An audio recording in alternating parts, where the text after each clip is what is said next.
അപ്പോൾ ഊബർ മച്ചാൻ പുതിയൊരു വീഡിയോക്ക് എല്ലാവർക്കും സ്വാഗതം കേട്ടോ. അതെ ഞാൻ ഊബറൊക്കെ ഓണാക്കിയത് ഇവിടെ ഇരിക്കുന്നുണ്ട്. ഒരു 10-15 മിനിറ്റത്തോളമായി. പ്രത്യേകിച്ച് ഗുണമൊന്നും ഉണ്ടായിട്ടില്ല. ഇവിടെ അധികം അങ്ങനെ കിട്ടാനൊന്നും വഴിയൊന്നുമില്ല. അപ്പോൾ എൻ്റെ വീഡിയോ ആദ്യമായിട്ട് കാണുന്നവരാണെന്നുണ്ടെങ്കിൽ എൻ്റെ ചാനൽ സബ്സ്ക്രൈബ് ചെയ്ത് സപ്പോർട്ട് ചെയ്യാം. നമുക്കധികം ഫോളോവേഴ്സ് അതേപോലെ തന്നെ വ്യൂവേഴ്സ് കാര്യങ്ങൾ സബ്സ്ക്രൈബേഴ്സ് ഒന്നും ഇല്ല. അപ്പോൾ എന്തായാലും കാണുന്ന നിങ്ങളെല്ലാവരും എന്തായാലും സബ്സ്ക്രൈബ് ചെയ്ത് സപ്പോർട്ട് ചെയ്യാം കേട്ടോ. അപ്പോൾ 15 മിനിറ്റത്തോളമായി. ഒരു അടിയൊന്നും വന്നിട്ടില്ല. ഇവിടെ നിന്ന് അങ്ങനെ അടിക്കാനൊന്നും വലിയ ചാൻസ് ഒന്നും ഇല്ല. എന്തായാലും അടിക്കുമെന്ന് നോക്കി കുറച്ച് നേരം കിടക്കാണ്, വെയിറ്റ് ചെയ്യാണ്. വീട്ടിൽ തന്നെയാണ് വണ്ടി. കാർ പോർച്ചിൽ നിന്ന് ഇറക്കിയിട്ടൊന്നുമില്ല. ഇപ്പോൾ എന്തെങ്കിലും കിട്ടുമെന്ന് നോക്കിയിട്ട് ഇറക്കിയാൽ മതി ഇതിലോ എന്നുള്ളൊരു മൈൻഡിലാണ് ഞാൻ ഇരിക്കണേ. അപ്പം എന്തായാലും നമുക്ക് നോക്കാം.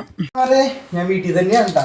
ബോറടിച്ചിപ്പോൾ ഒരു 2 മണിക്കൂറോളം ഏകദേശം ബോറടിച്ചിപ്പോൾ ഒരു ഐസ്ക്രീം ഇടിച്ച് കൈ പിടിച്ചിട്ടുണ്ട്.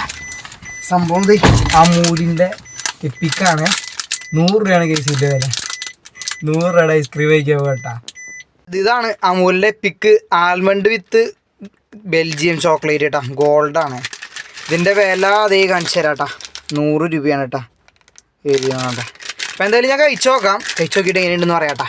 അപ്പോൾ പൊട്ടിച്ച് കഴിഞ്ഞപ്പോൾ ഇത്രേ ഉള്ളൂ ഉണ്ട. എന്താണ് വലിയ വലിപ്പമൊന്നും അങ്ങനെ ആയിട്ട് തോന്നുന്നില്ല. സാധാരണ ചോക്കോബാറിൻ്റെ ഒക്കെ ഒരു വലിപ്പം ഇച്ചിരി വണ്ണം കൂടുതലുണ്ട് കേട്ടോ. ml ഒക്കെ 80 ml തന്നെയേ ഉള്ളൂ. അപ്പോൾ എന്തായാലും കഴിച്ചു നോക്കാം. നട്ട്സൊന്നും കാര്യമായിട്ട് പുറത്തൊന്നുമില്ല. അമൂലിൻ്റെ പേര് മാത്രമേ ഉള്ളൂ തോന്നുന്നു. വലിയ ഇതൊന്നുമില്ല. എന്തായാലും നമുക്ക് കഴിച്ചു നോക്കാം കേട്ടോ. തനി ചോക്ലേറ്റ് ഒക്കെ കഴിക്കണം പോലെ. വേറെ പ്രത്യേകിച്ച് ഒരു രസമൊന്നുമില്ല. 100 രൂപയ്ക്കുള്ളൊന്നുമില്ല. ഇതിൽ നല്ല എനിക്ക് തോന്നുന്നു ലാസയുടെ അമ്പൂരുടെ അമേരിക്കൻ ബാറാന്ന് തോന്നുന്നു. അതിൽ കുറച്ചും കൂടി നട്ട്സും കാര്യങ്ങളൊക്കെ ഉണ്ട്. ഇതിലിപ്പോൾ പ്രത്യേകിച്ചൊന്നുമില്ല. എന്തായാലും 100 രൂപയ്ക്ക് ഭയങ്കര നഷ്ടമുണ്ടോ.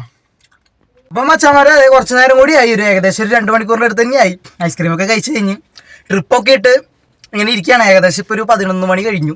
ഇതിലായിട്ടും പ്രത്യേകിച്ചൊന്നും കാര്യമൊന്നും ഉണ്ടായിരുന്നില്ല.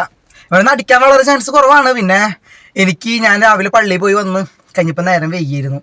പിന്നെ അതേപോലെയൊക്കെ തന്നെ ഇനിയിപ്പോൾ വൈകുന്നേരം കനമല കയറാൻ പോകണം. മലയാറ്റൂർ പോലത്തെ ഒരു സെറ്റപ്പാണ് കനമല. അപ്പോൾ അവിടെ വൈകുന്നേരം ഒന്ന് കയറണം എന്നുണ്ട്. അപ്പോൾ അങ്ങോട്ടേക്ക് പള്ളിയിൽ പോകണം, എല്ലാവരുമായിട്ട് പോകണം. അപ്പോൾ അതുകൊണ്ട് ഇനി ഇവിടെ നിന്ന് ഓട്ടം കിട്ടണമെന്ന് നോക്കിയിട്ട് ഞാൻ പോകണുള്ളൂ. കാരണം എന്ന് വെച്ചാൽ ഇപ്പോൾ ഇവിടെ നിന്ന് പോയി കഴിഞ്ഞാൽ കാലടിച്ച് അങ്കമാലി വരെ പോകണം. അങ്കമാലി ചെന്നിട്ട് ഇപ്പോൾ വലിയ ഓട്ടം ഒന്നും കിട്ടിയില്ലെങ്കിൽ സാധാരണ അങ്കമാലിയൊക്കെ ചെന്ന് കഴിഞ്ഞാൽ 1 മണിക്കൂറൊക്കെ വെറുതെ കിടക്കാറൊക്കെ ഉണ്ട്. അതുകൊണ്ട് പിന്നെ അത് മാത്രമല്ല, ഇവിടെ നിന്ന് 1 മണിക്കൂറോളം വേണം അങ്കമാലി എത്താനും. അത് മാത്രമല്ല പോണ വഴിയിൽ നല്ല ബ്ലോക്കായിരിക്കും.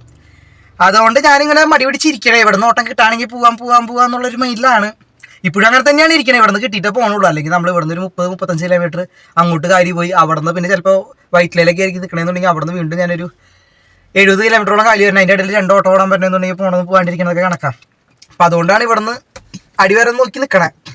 ഇതുവരെയായിട്ടൊരു അടി പോലും വന്നിട്ടില്ല. എന്തായാലും ഒരു അരമണിക്കൂർ കൂടി നോക്കിയിട്ട് ഞാൻ എന്തായാലും ഓഫ് ചെയ്യാനുള്ള പ്ലാനിങ്ങിലാണ് നിൽക്കണത്. മച്ചാമാരെ ഏകദേശം 12 മണിയോളായിട്ടാ ഞാനിത് വണ്ടി കയറിയിരിക്കാൻ തുടങ്ങിയിട്ട്. ഇപ്പം കയറിയിരുന്നുള്ളൂ. വണ്ടി പുറത്ത് തന്നെയായിരുന്നു. ഓട്ടം കിട്ടാത്ത കാരണം പിന്നെ വീഡിയോ എടുക്കാൻ വേണ്ടിയിട്ട് മാത്രം വണ്ടിയിലത്തേക്ക് കയറിയതുള്ളൂ. അപ്പോൾ തന്നെ ഊബർ പറ്റിച്ചിരിക്കുകയാണ് ഗൈസ്. പറ്റിച്ചിരിക്കുകയാണ്. ഞാൻ ഊബറിനെ ഡൈവേഴ്സ് ഊബറിന് ഞാനും പറ്റിക്കാൻ പോയി. ഞാനൊന്നും ഓർഡറില്ല. ഞാൻ 2 ദിവസം ലീവ്. അപ്പം ഊബർ എന്നെ എന്തിട്ട് ചെയ്യാമെന്ന് നോക്കട്ടെ. അപ്പോൾ വെറുതെ ട്രിപ്പൊക്കെ ഇട്ട് വണ്ടിയുടെ ഉള്ളിൽ കയറി വീഡിയോ എടുത്തൊരു ഐസ്ക്രീം തന്നെ മാത്രമേ ഉണ്ടായിരുന്നുള്ളൂ. പ്രത്യേകിച്ച് ഗുണമൊന്നും ഉണ്ടായിരുന്നില്ല. ഊബർ എന്നെ പരിച്ച്. അപ്പം എന്തായാലും അടുത്ത വീഡിയോ ആയിട്ട് വീണ്ടും കാണാട്ടോ. വീഡിയോ എടുത്തത് എന്തായാലും ഞാൻ പോസ്റ്റ് ചെയ്യാണ്. വേറെ വീഡിയോ ഒന്നും ഇല്ലല്ലോ. ഇന്നിപ്പോൾ വേറെ ഒന്നും ചെയ്യാനില്ല. അപ്പം അതുകൊണ്ട് പോസ്റ്റ് ചെയ്യാണ് കേട്ടോ. ഇപ്പം വീഡിയോ കണ്ട് നിങ്ങളെല്ലാവരും തന്നെ എൻ്റെ ചാനൽ സബ്സ്ക്രൈബ് ചെയ്ത് സപ്പോർട്ട് ചെയ്യുക. അതേപോലെ തന്നെ ഇതേപോലുള്ള വീഡിയോകൾക്കായി ഇതേപോലെ നല്ല വീഡിയോസൊക്കെ ആയിട്ട് വീണ്ടും വരും. അപ്പോൾ എന്തായാലും ആ ബെല്ലൈക്കണും കൂടി അമർത്തി വെച്ചേക്കട്ടാ. അപ്പോൾ അടുത്ത വീഡിയോ ആയിട്ട് വീണ്ടും കാണാം. ബൈ.